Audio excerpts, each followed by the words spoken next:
So good morning, everyone, and welcome to this webinar where we're going to try to talk to you a little bit about the power of digital retail and unified commerce. For those of you, we're probably still just going to get some people coming on board whilst we do it. But for those of you that are already here, you can see that we have a small poll going on, where we're trying to get data on whether you guys already have unified commercial, whether you're implementing it or not. If that's not applicable to you, you're kind of a consultant or something else, then just press non-applicable, and we'll kind of try to take those results and tie it into the presentation a little bit later. But whilst people are still getting in here, let us introduce ourselves first. First of all, I'm Michael, and I have with me Mukul here today. At Impact, I'm a sort of a director in our business consulting unit. I'm the commercial head of all the Salesforce installations we have. My past experience, I started out as a consultant with the Boston Consulting Group. And after that, spending 4 years there, I've started my own digital marketing agency, built that to about 50 guys and sold it. In that process, I helped large brands like e.g. Bestseller and Marks & Spencer do their digital marketing in sort of a pan-European and pan-global setup. Later on, I worked sort of as a CEO for Maersk, one of the digital ventures of Maersk, where I helped try to build a digital marketplace. I've helped launch another bunch of digital ventures. So that's kind of my background, and I'm really excited to be here today with Mukul to talk to you about unified commerce. And yeah, Mukul? My name is Mukul. I'm, you could say, counterpart for Michael, looking after the technical aspects and responsible for the Salesforce practice here at Impact. Before this, I was principal global architect at L'Oreal Group at Paris headquarters. I was responsible for the Commerce Cloud installations, multi-cloud installations, brand infrastructure. I was there more than 2 years there. We have rolled out more than 100 sites for 30 plus brands. Before that, I was at Suit Supply, setting up the in-house development team in Amsterdam headquarters. And we rolled out to more than 150 countries, again, to all the 7 continents. Been into this industry for more than 8 years, into this e-commerce days, even before the mobile came in, from the desktop to the responsive mobile and so on. So more than 10 years into this space. Yeah, that's me. Perfect. And again, I just want to say welcome, everyone. And for those 27 that have answered the poll already, great. For the rest of you, if you could answer, that would be awesome as well. Let's jump onto this. We also just want to say a quick thank you to Salesforce, who's helped us sponsor this event and some of the advertisement around it. At Impact, and Mukul and I, we're representing Salesforce, and we've done sort of like multi-cloud, sort of unified commerce installations and some of those we're going to touch upon here today. So thanks a lot.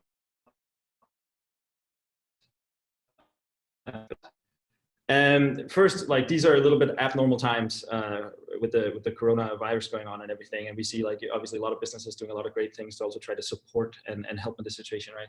One of the things is we saw that Decathlon, they figured out that the face mask could actually be used to ventilators, like with a quick fix. So you had like a quick, I think it was €25 face mask that could relatively easily be turned around. And Decathlon immediately stopped the sales of all of these masks and donated them all to the Spanish hospital system that were in need of it. Another one we have is Crocs, which donating a pair of shoes to the frontline staff at the hospitals working with the coronavirus. So it's great things that are happening. At Impact, we don't have sort of a physical product we can give, but what we have done is try to put together a bit of knowledge on how, our clients or like people in the industry could act, and what this actually means for it. Just a couple of slides from that. So this is a slide showing kind of like how sales were going and lifting, sort of going upwards before the COVID crisis. Obviously, with the crisis, a lot of most companies have seen their sales deteriorate and go down. There will be sort of a recovery phase, and then after that, there will be kind of some winners and some companies that are going to do less well in that situation. And a lot about that is how you engage and like how you prepare your strategy for right now. There's no doubt. Everybody sort of says that digital will be progressed and happen faster, right? So we also see that with digital commerce and online sales. And we actually see most companies actually being up on their e-commerce sales, even if the overall company sales is down. So our projection is that after the coronavirus actually the addition of digital commerce will speed up even further. Some of the things that customers are expecting is a digital or like this frictionless experience, the online to offline services and social commerce and all of these things. Some of those things we're going to touch upon here today, and that's why we're diving into right now. The agenda we've put together for you today is like the opportunity. So why should you care about unified commerce at all? Then it's a little bit about, let's demystify this. What does it actually mean? Is this just another buzzword added to the buzzword bingo? We'll get into, and Mukul will get into a little bit, how do you actually deliver unified commerce? And then we'll round off with saying, how can you actually grow your company using unified commerce?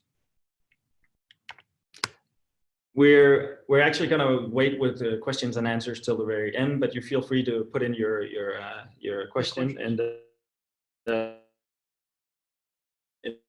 Q&A session. Try to address them all in the end. This is obviously a little bit different than sort of a real live presentation, so bear with us on that. First of all, unified commerce, why? So Adyen has sized this up to be a 2.6 trillion opportunity. So if you look at this graph of the different boxes of where the opportunity in this, parts of it is like a lost revenue opportunity. Those are the more gray boxes. Some of it is a revenue uplift opportunity, and then that kind of sums up the total unified commerce opportunity. If we take some of the things that that are lost revenue opportunities, for instance, the out of stocks, that you can't, and where you're trying to shop, you can't have that specific item, but it might be available elsewhere in the whole ecosystem, but it's not where you're trying to shop. That could be, for instance, be one of them. Another one is the lack of cross-channel buying options. So you want to online, but get directly in the store right now because you need to go to birthday, right? Situations like that. That's sort of lost revenue opportunities. Then there are like the uplift revenue opportunities where you could like know your customer better, make personal offers to them, so that's really relevant, and they actually find a product that they need. It's like the ease of just getting something that you didn't even know maybe you needed, but actually wanted.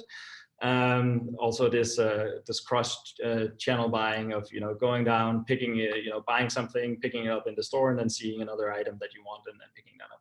But when you sum up all of these items, it actually sums up to 2.6 trillion opportunity.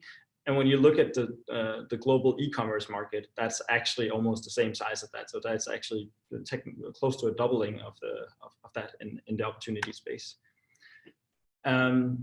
If you want to look into sort of saying, how do you then actually, like, what are companies actually doing to try to capture this opportunity?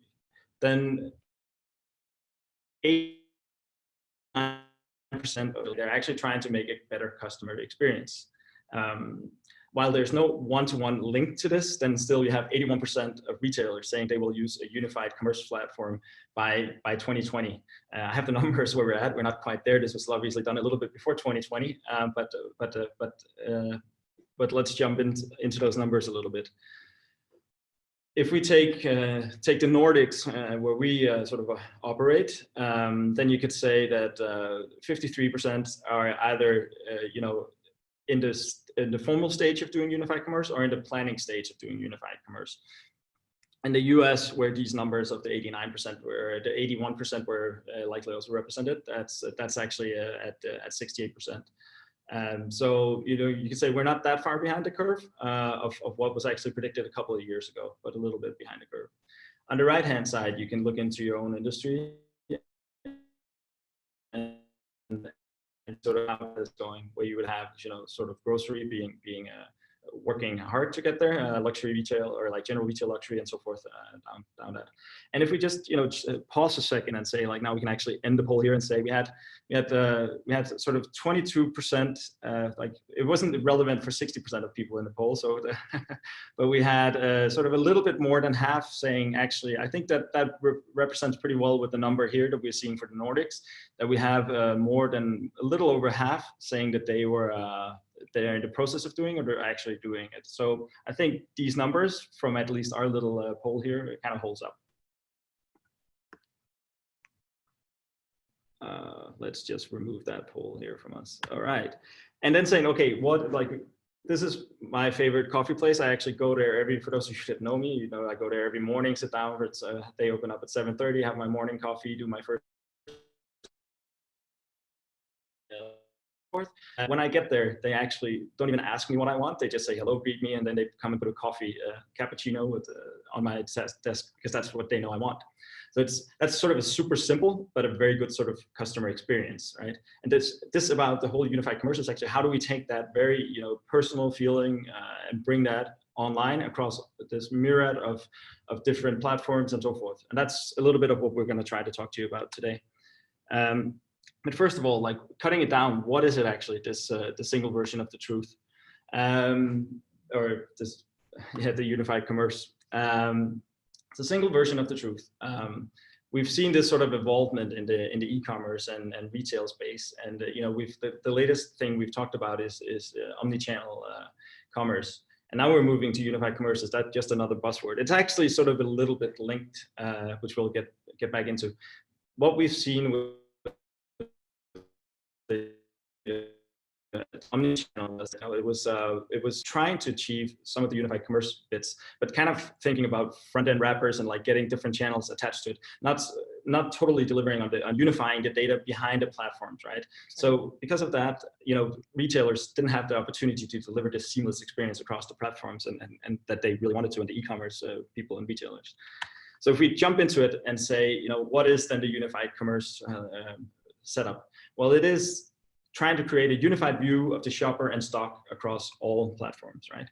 And then it's about creating a single version of the truth all the time. So having the data live all the time and being the same data, that way you can actually deliver one experience to the customer. There's a lot of, when you read about it, there's a lot of places they talk about platforms and having a unified commerce platform. But what is that actually? You can't, in our experience, you can't get one single piece of technology that's everything you have. So for us, it's about data flow. If you can get the data to flow right, if you have like one source where not one source for all data, but one source for each data point that is live and updated and the truth, and you can get that to flow and pass it around to all systems, then you can actually create these experiences. These numbers are obviously a little bit from enterprise level. So, but if you look at the average enterprise, they have 900 average applications, but they're not tied together. Only 29% of these connect or integrate. That means that there's a bunch of data silos sitting around that doesn't make data flow. And that, in our experience, is kind of what it takes. Yeah. Yeah. So just to recap on what Michael was highlighting, I mean, we are all very familiar with omni-channel, and you could say it's been the buzzword for many years now. But what we have seen is that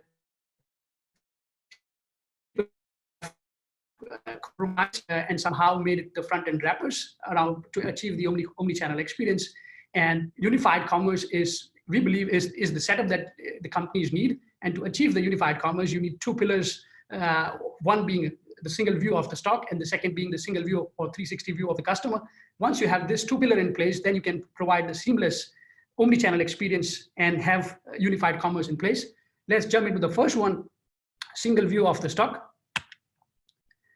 I actually wanted to highlight here, when I was at Suit Supply, our CEO, Fokke de Jong, he had a very clear vision that he translated over to us and to the implementation team, and just highlighting that if a customer wants to buy a suit, then sell the suit no matter what is or wherever it is. So what that meant was that all the development team, customer experience, marketing, customer service, they had a single vision, which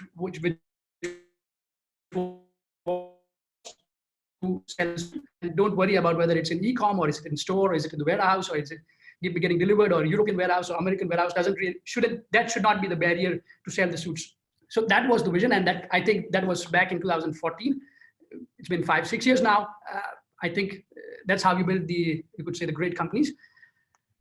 Let's jump into it. Are we still holding up to that? How does that translate in today's world, and what are the challenges around that?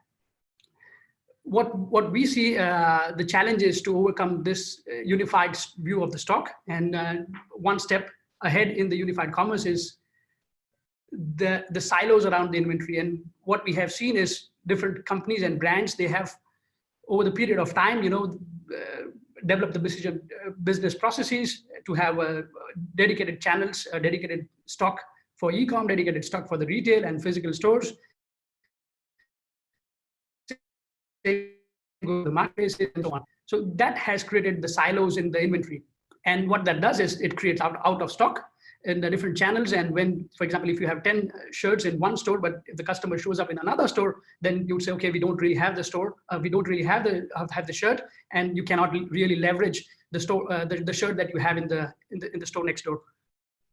What that highlights is that we are not able to expose the inventory, and we are not able to make that inventory visible at other places, be it the different physical stores or e-com or other channels. Another challenge that we have seen is the accuracy of the inventory numbers, especially in the physical stores and the physical channel. We have seen that the accuracy varies between 70 to 90%. It's far from being 100%. And what it does is it kind of compromises the customer experience when they want to pick up in store, when they show up and then somehow they don't have it in stock, or it was in stock but now it's sold and so on. So there are some issues around the accuracy of the numbers.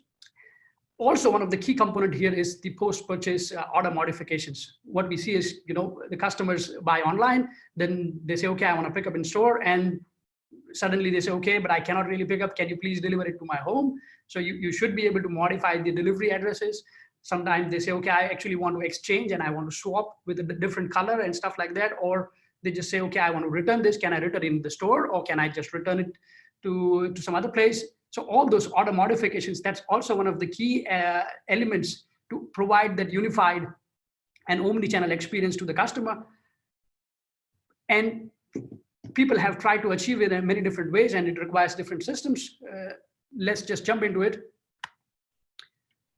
To make sure that you have a full visibility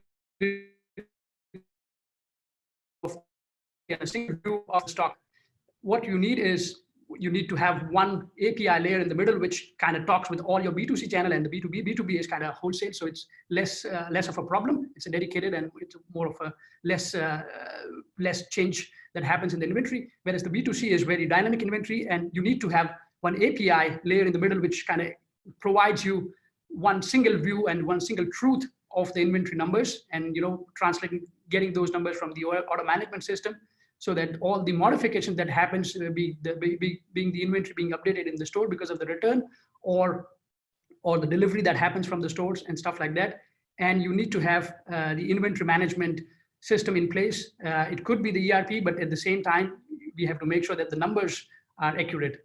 So the API layer is kind of the key essential component here. We recommend MuleSoft is one of the good, you could say,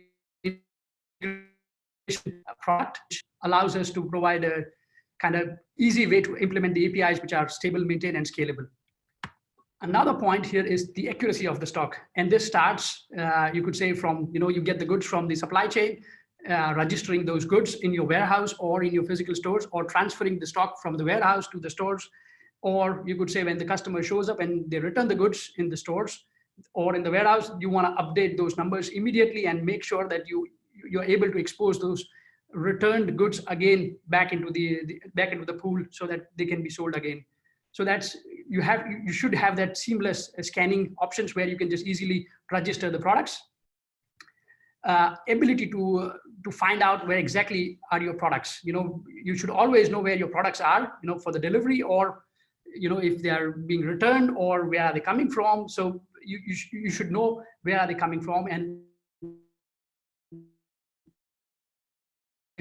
last thing, which kind of provides you the ability to do the unified experience, is the unified stock pool, which is one source of truth for all your stock. Once you have that in place, then you could sell the goods in physical stores, online, and so forth, and breaking down the silos. Breaking down the silos is something, it is more like a business decision. That's not something to do with the IT and the implementation part of it. This is what we see. And the last bit is modification of the orders across the touch points. And here we see, it would be nice to have an order management system in place where you are able to modify the order throughout the life cycle, be it, all the post-purchase interaction that happens with the order, being return or modification of the delivery address, swapping the items or exchanges and stuff like that. All those things needs to be in place. For example, if you do the refund, then that should be reflected, and the customer service should have all those latest and the greatest information available to them so that they can serve the customer better, a good customer service experience at the same time. What we see is Crocs is one of the pilot customers using the Salesforce order management systems. I think it's difficult to see in the screenshots, but what they have is the customer service. Customer service have one single view sitting on the order management system about the customer, and at the same time, what happens with the order. The entire order lifecycle, they are able to see and modify at the same time. And here we're jumping back to Decathlon, which we're seeing have also sort of achieved this close to single view of their stock, where they can actually go in and they can provide endless aisles. So they have one view of the stock. So they when you shop in the store, you can actually also look at the full inventory available online. And they've achieved this with the new store system, where they also have a POS system, and that means and with that they actually have a bunch of different options as well. During these, and we'll get back to that because we've installed that for Ganni and show that a little bit later. But during these now downtimes that they have, they've actually managed to stay and have 3 stores open still, where they do click and collect. So it's you can say little pickup points for their whole e-commerce play.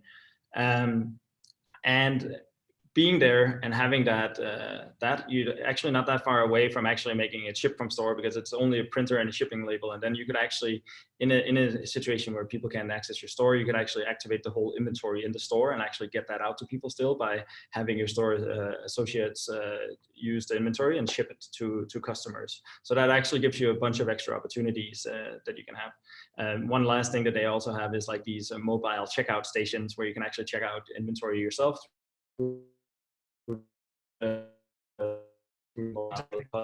that they're supplying. So that was how, that's a good way of activating the stock across channels. So that hopefully gave you sort of a little bit of a view. We could talk a long time about this, into the view, sort of like a single view of the stock.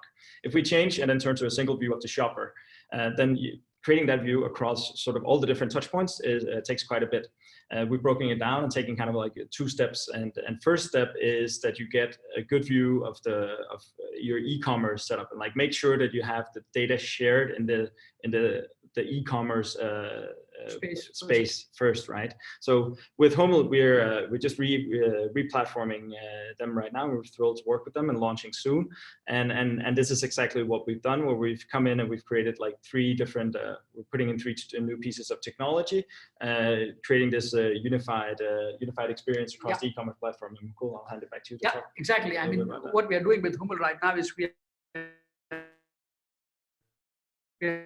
setting up with found, as you can see, for e-commerce, for the e-com channel, web channel, to start with that. And as we said, to have that one single view of the customer across the touch points, being the e-com where they shop, or the marketing channel where there's marketing automations and all the newsletter emails or abandoned cart emails that goes through to them, and the customer service. So all those needs to talk to the same customer, and they should have one version of the truth available to them to provide a better customer experience. So here what we are doing is we have a e-com channel being implemented on the Commerce Cloud, Salesforce Commerce Cloud, where we are creating, you could say, we are exposing the e-com option, and at the same time we are making sure that the customers that are being shopping on the e-com passed on to the Service Cloud for the customer service, and to the Marketing Cloud for the marketing team. And at the same time, we are making sure that it's a one unified ID. I want to highlight that one unified ID. It could be hash, it has to be unique. It has to be passing through all the 3 channels so that they have one single view. So, for example, in the customer service, they can see what orders that the customers have placed, what sort of cases that they have created, what sort of email engagement that they have in the marketing channel, what sort of abandoned cart emails that they have received. Are they looking for something that they are not able to get? Let me jump into how that looks into the real world. So this is a view. You get it. I want to highlight, this is the e-com view, web view of the customer. So this is a view that the customer service and the Service Cloud that we'll see here. You could see that one of the customer is coming from the Commerce Cloud. The customer is visible here. The customer, all the orders are visible here. The customer cases that they have created, they have reached out for example, for the returns that they were making, or they want to they have some other problems that they have highlighted and they created and reached out to you.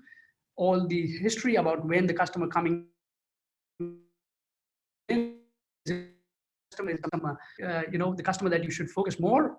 At the same time, you can also, prepare the basket if they are looking for some particular customer. If they are doing chat with you, then you can see, okay, what sort of customer are they, and what sort of request they have.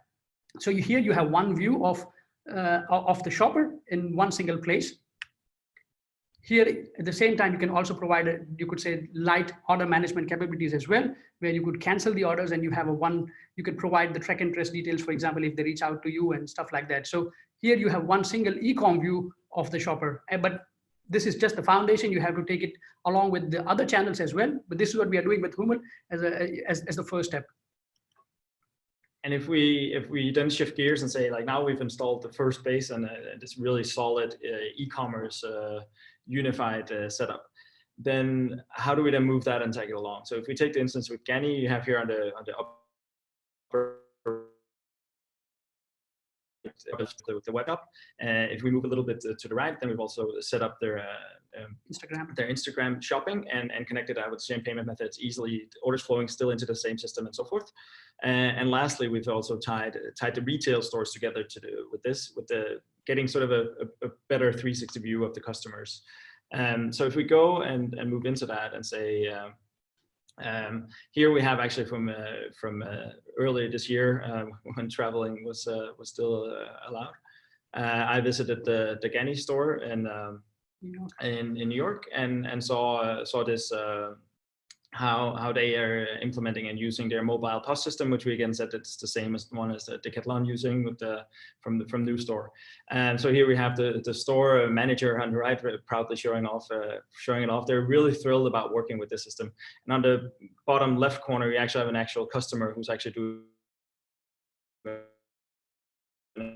a transaction, and it's sort of like without having a cash registry in the shop, you just have this iPhone that is then powered by the rest of the systems, and you have a credit card checkout from the same payment provider that they're using. So very good. And Mukul, I'll let you talk through a little bit of the details of what's going on. Yeah, I think it's a video playing. Maybe you have a lag, or maybe it just takes some time to stream it. But here, what the video is showing is the store associates. They are using this mobile app on the iPhone that is powered by, you could say, powered by the data about the customer. So if the customer is online customer or some other customer that they have, if they show up in the store, then you can look up, you just open the app and you can look up the customer by the name, by email address, by phone number, and so on. And you can easily serve and find out what sort of customer they are, what sort of shopping history they have done, and is it a VIP customer? Is it something that the customer has returned the goods, what size they have, and stuff like that. So you have iPhone, you are powered with all customer data around. Basically, the customer store associates have all the power that they need.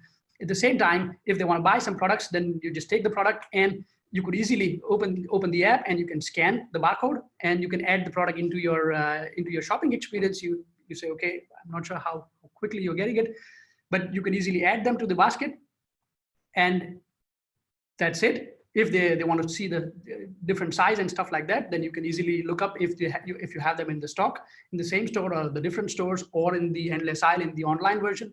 Then you can easily transfer the basket over to that, and then they can pay by cash or by credit card or by Apple Pay and so on. It's just a little device that you have, and that's also coming as a payment terminal from Adyen. It's the same payment that you have online. So you have one single, from the finance perspective, you have one single that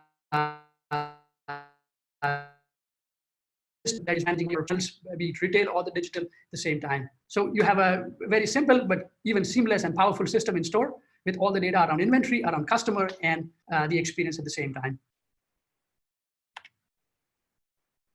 Yeah, so this is, you could say, once you have a good experience on the e-com, a good experience at the physical stores, you still want to know one single view of the shopper, not just the e-com view, not just the web view, but the overall view of the customer. And that's where you would like to have, and this is something that we have done for Ganni. You have all the channels, you could say Google Analytics, where the customer, what is the behavior, around what sort of product they're looking for, what is the browsing history and stuff like that. You get that from Google Analytics and other channels, marketing channel, commerce channel, Service Cloud, at the same time, physical channel from New Store and so on. Also the ERP backend where there are some data that you pull into the MuleSoft is one way to do it, and then pass it along into the Google BigQuery and process it in the R engine, where you can process the customer data, put the segmentation on it, put the different algorithms, and find out what is the customer value, customer lifetime value. At the same time, do the predictive analysis on that, and maybe you could segment them, maybe you can give them scores and stuff like that. And you can have the unified commerce cockpit where you could find out what are your top selling products, what are your top customers, VIP customers, and so on. And you have one single view of all your shoppers at the same time. Yeah. So hopefully now, like, we've tried to sort of give you a very short version of how you can create this single unified view of the stock. Whether an item is anywhere, you'd always want to have it live and updated and sort of available to you. Also, we've tried to make this view of like how we actually take and create first with it, like through e-com, and then also adding other channels to it. How can we then make one unified view of the shopper?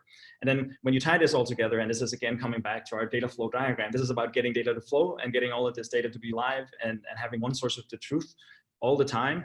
And when we actually get that to flow through, then you can make these great unified customer experiences.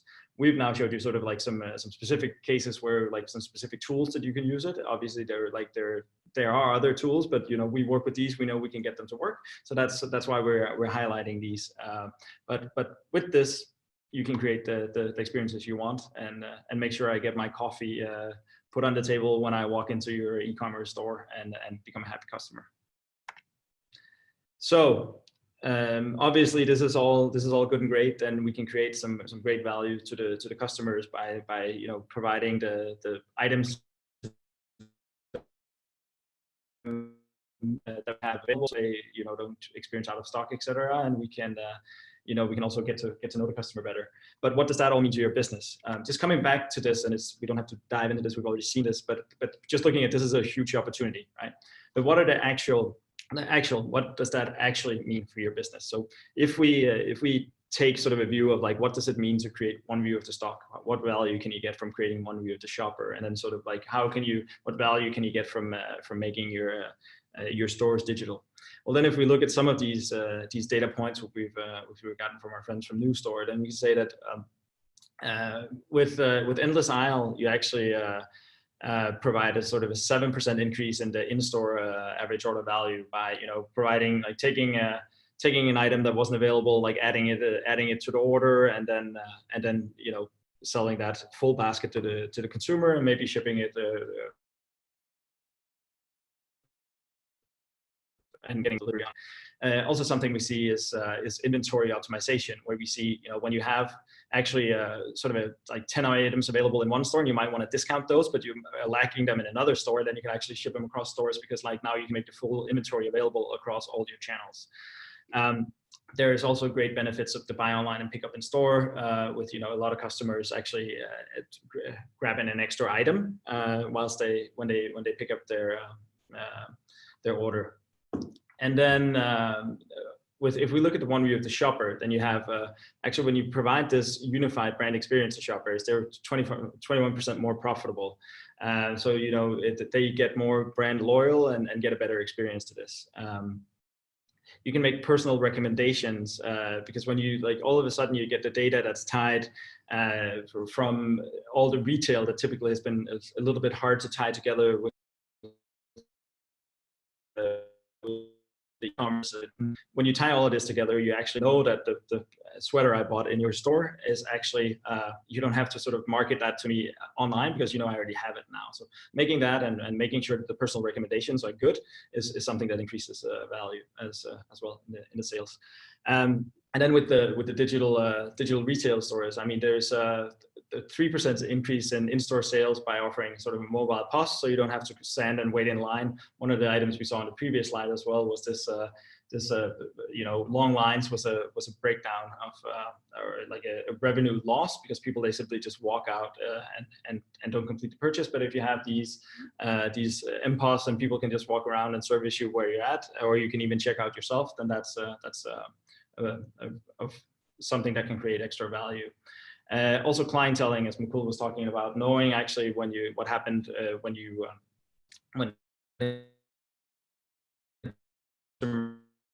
shirt in, for like which size do I normally buy the shirt in, remembering that, so I can actually complete the transaction instead that I have to go back and check. So a lot of different value increasers for your business here. One of the last points I want to talk about is actually this data collection bit, which is in the right-hand corner, which is one that we especially saw also with Ganni, that they had, I'm going to say this was more than a 300%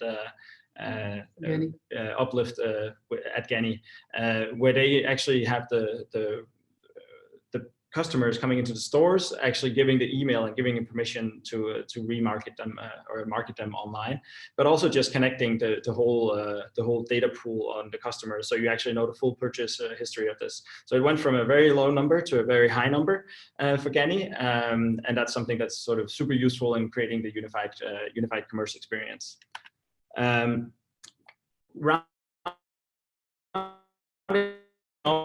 Here before we jump into the Q&A session is how do you then actually achieve this unified commerce success at your companies?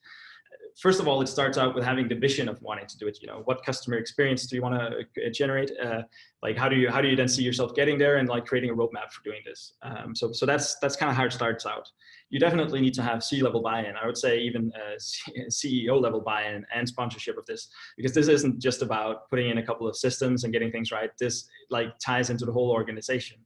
So it comes with a digital transformation, and on that note, we actually see the ones that are doing sort of probably best with this, that they actually have a digital transformation team that's separated somewhat from the operational teams, so they can actually drive this change and drive the new things that are happening.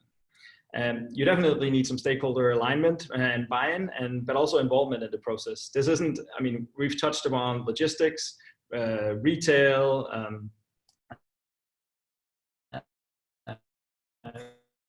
financial, and sort of so many different teams within the organization need to be involved for this to actually work.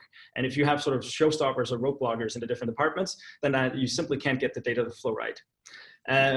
Another thing is to get a future-proof unified commercial architecture.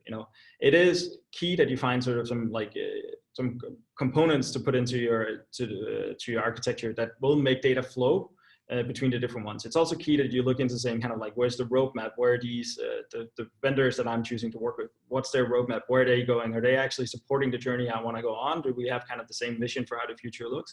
Because not all is developed yet, and the future will evolve and new things will come up, and you need to sort of buy into someone that you actually see moving the right way as you are. And then the last bit we said, it was like this agile implementation to drive stepwise success. As I said, we also went through and showed you like we're doing sort of a very solid unified e-commerce setup for Humble now. We extended into sort of a non-online version as well in stores if Humble desires so. And then with Ganni, we've also done that, and now we've moved on and done the stores and other things as well. So that's the process. And this also, if you are sitting now and saying, yes, but maybe you're not in a position where I could get the C-level to buy in and everything. Well, this is something where you maybe have the power to actually drive this little stepwise change that will get you unified in your little area. And then you kind of keep the bigger picture and bigger roadmap in mind, and then making sure that you kind of try to cater towards that. So that is a way of starting small. But ideally, this is not ideally, but this is likely a sort of delivering the real unified commerce experience is sort of a digital transformation for the company. So you have to sort of get like very senior buy-in and sort of drive that process. That's kind of our take on it. Our take on how you achieve unified commerce. So I think we've spent sort of a good 40 minutes now. We have like 45 was the timeline, and we have some questions here that were coming in. So we'll just take that. What's your view on headless commerce to move business working towards a unified commerce strategy? Yeah, I would say definitely that's one way of looking at this. Basically, the headless commerce can provide you the experience that you want to do in a different channels. That's definitely one of the options. Using one system, being it Commerce Cloud or something else or other platform for that's just one channel. Having it the headless commerce is definitely you can definitely do that. If you have any other questions, please feel free to enter them, and we'll happily ask. We have one from Alex asking if you'll get a copy of the slide. Yeah, we'll share them in some version or another, and get them to you. I think we have like no more questions coming in right now, but we'll just give it a second to see if anybody has sort of any questions that they want. Here we got another one. How will you handle complex pricing and the discount structure in the POS systems? The question here is from Martin, who says, how will you handle complex pricing and discount structure in the POS system? Yeah, you do have the similar setup that you have in you could say in the e-com world, where you can create different campaigns and the pricing and the promotions. You do have those same capabilities in the POS systems. So remember I said that there's an app in the mPOS app. In the mPOS app, you could create the same campaigns and same pricing rules at the same time. So it provides you the same option. It's not just one price and you get the price from the barcode. That's not, you have the pricing coming from the app.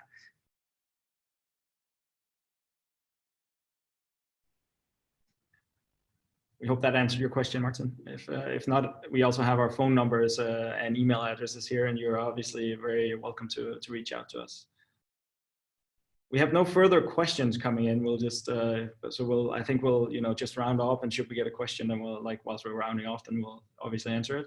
But else, we just wanted to, say thank you very much for listening to us. We have it's been a little bit of a hard thing talking about unified commerce down to sort of 40 odd minutes. But we hope that we kind of covered some of the basic areas. Again, our phone numbers are here. Feel free to reach out to us. And thanks a lot for taking the time to join us here today. Yeah. Thank you. Yes. See you. And have a great day. Have a great day.